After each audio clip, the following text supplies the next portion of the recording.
Do artists really have to starve to be true to their craft? Must the business side of creativity drain all inspiration? No, it does not.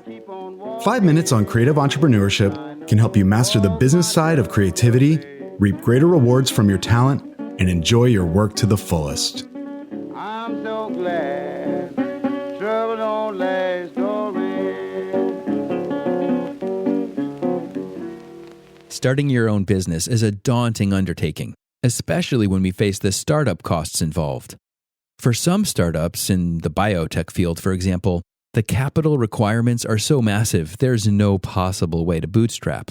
They must seek investors. But for creative entrepreneurs, the hard costs associated with starting up your creative business are fairly low. Really, the main cost is your own time, which can be significant when you factor in the opportunity cost of forgoing a regular paycheck. But the immediate demands for hard cash are minimal. But what creatives often fail to consider are the longer-term soft costs, which can end up leveraging your business and dragging you under. I'm Eric Holter, and I've been a serial creative entrepreneur for over 3 decades. After graduating from Rhode Island School of Design in 1991, I could cut and print beautiful wood engravings.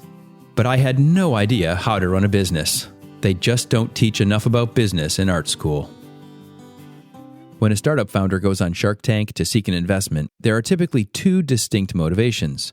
One is to get the help of an experienced partner to guide them through the complex process of managing a growing business. The other is the practical need for cash to keep up inventory to fulfill sales orders and to market the new company.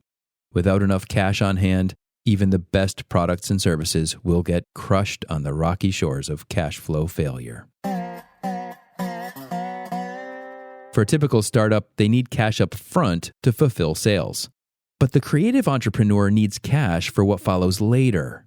In fact, because the need for cash is so low at the outset, many creatives get fooled into thinking that they'll never need significant capital to maintain their businesses. This is a huge mistake and leads many creatives to unwittingly over-leverage their businesses.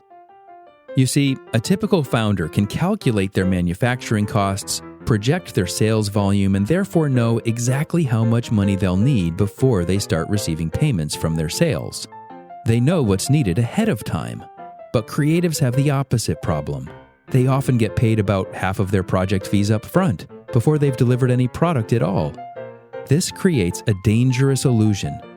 It looks like they have money in the bank, but because they haven't manufactured anything yet, that money is actually a liability until it's earned. In a real sense, it represents debt, not profit. You've leveraged yourself from day one. What if a typical product-based startup miscalculated their production costs? They would end up hitting a wall, they wouldn't be able to fulfill their orders, and they'd see the problem right away.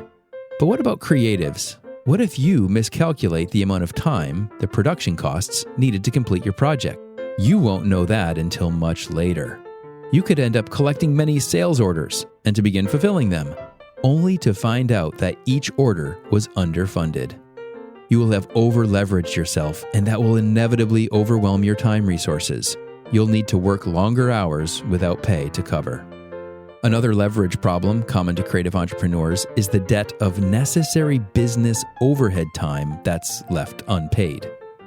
When you ignore business-related activities like properly planning your schedule, managing your finances, or neglecting your marketing, you are heaping up time debt, further leveraging your business.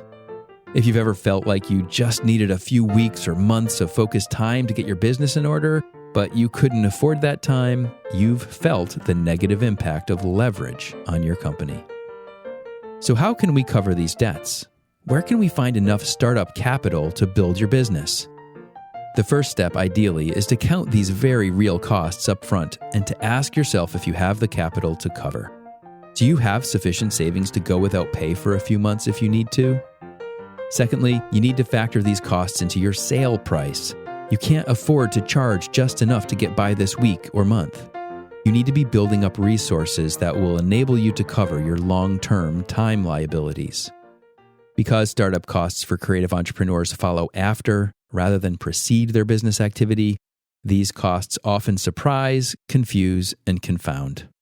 But if you properly factor them in and build your business model accordingly, you'll have a much greater chance for success in your creative business.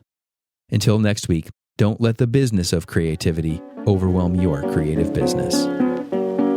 5 Minutes on Creative Entrepreneurship is a podcast by Eric Holter, mentor to creative entrepreneurs. You can find more content and resources at erichholter.com. His book, Blazing the Freelance Trail, is available on Amazon in print, Kindle, and audio. If this podcast is helpful to you, be sure to share it with your colleagues, and ratings and reviews are always appreciated. I'm so glad trouble don't last.